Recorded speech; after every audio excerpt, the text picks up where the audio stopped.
Here we are at the Oyster Bay Railroad Museum doing another one of our volunteer videos. And sir, can you tell me what your name is? It's Ellis. Ellis, how you doing? What's your age? I am 67. 67, fantastic. And where do you come from, Ellis? What town you live in? I live in Oceanside. Oceanside. You got a pretty good trek to get here, huh? Mm-hmm. Very good. And Ellis, what do you do for a living, or what did you do? I'm retired public relations director, and before that I was a journalist. Very good, very good. And how long have you been a part of the Oyster Bay Railroad Museum? I started last year. Last year, so fairly short timer, right? Mm-hmm. What made you decide to join? What brought you to the Railroad Museum? Well,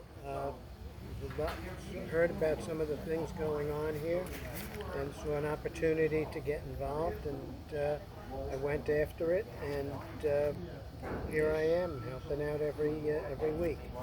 Very good, very good. We're certainly happy to have you.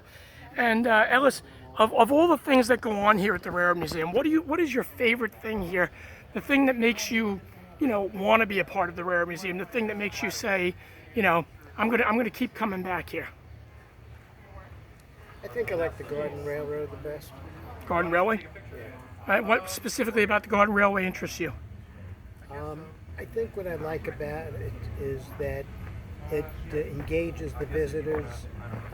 Children get excited about it, and that excitement can sometimes launch curiosity and interest in trains and railroads, and some of these kids will grow up to be railroaders in one way or another. Fantastic. Yeah, the kids definitely seem to be a draw for a lot of people here. That's great. And Ellis, I got to ask you, if you were to tell somebody here at the Railroad Museum, or I should say somebody not at the Railroad Museum, somebody that maybe even doesn't even know about the Railroad Museum, if you were to try to get somebody involved, what do you think is the biggest selling point? What do you think should make somebody want to join the Oyster Bay Railroad Museum?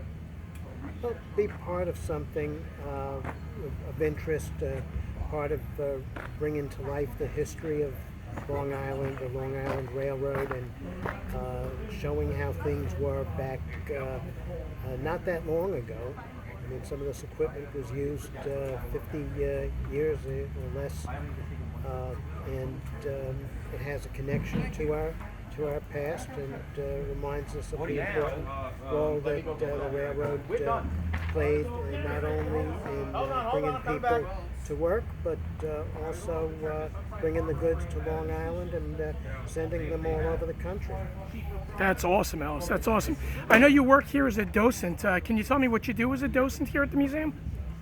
Well, I'm kind of the greeter when visitors come. I take their money if they've stopped.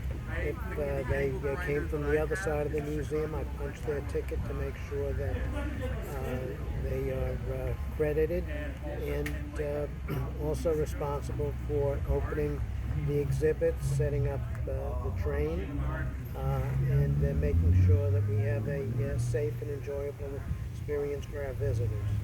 Safety is an important part of everything. Is there anything else you'd like to add, Ellis? I think we pretty much summed up your interest.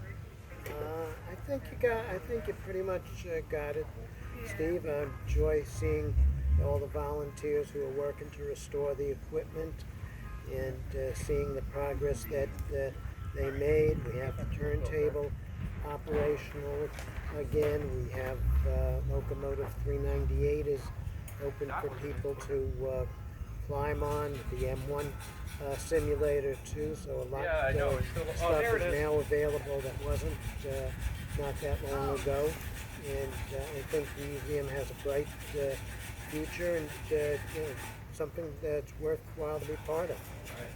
That's awesome, Ellis. I want to thank you very much for your involvement in the museum. I want to thank you for doing this video, and you enjoy the rest of your day. Thank you, Steve, and let's stay dry.